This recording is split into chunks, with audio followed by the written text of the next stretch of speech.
গুলশান ডিএনসিসির মার্কেটে আগুন, নিয়ন্ত্রণে সেনাবাহিনী ও ফায়ার সার্ভিসের 20টি ইউনিট একসাথে কাজ করছে।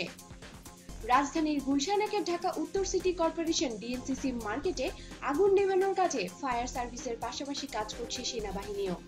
শনিবার ভোর 5:45টার দিকে আগুনের সূত্রপাত হয় বলে জানা গেছে। আগুন নিয়ন্ত্রণে ফায়ার সার্ভিসের 20টি ইউনিট কাজ করছে। এখনো পর্যন্ত কোনো হতাহতের খবর পাওয়া যায়নি, তবে আগুনের কারণ এখনো জানা যায়নি। ফায়ার সার্ভিস সূত্র থেকে জানা গেছে, আগুন লাগার পরপরই ফায়ার সার্ভিসের 11টি ইউনিট নিয়ন্ত্রণে আনার জন্য কাজ শুরু করে। পরে আরো 9টি ইউনিট যোগ দেয়। এরপর আগুন নেভানোর কাজে যোগ দেয় সেনাবাহিনীও। প্রাথমিকভাবে জানা গেছে, কাঁচা বাজার থেকে আগুন গুলশান শপিং কমপ্লেক্সে ছড়িয়ে পড়েছে। ওই মার্কেটের এক ব্যবসায়ী জানান, 2017 সালের 2 জানুয়ারি একই মার্কেটে আগুন লেগে তার সর্বস্ব পুড়ে যায়। এবারও আগুনে তার 4টি ক্রকারিজের দোকান পুড়ে গেছে। এর আগে গত বছরের 2 জানুয়ারি রাত 2টার দিকে রাজধানীর গুলশান 1 নম্বরে ডিএনসিসি মার্কেটে আগুন লাগে। এর 15 মিনিটের মধ্যে মার্কেটটি ধসে পড়ে। 16 ঘন্টা পর নিয়ন্ত্রণে আসে আগুন।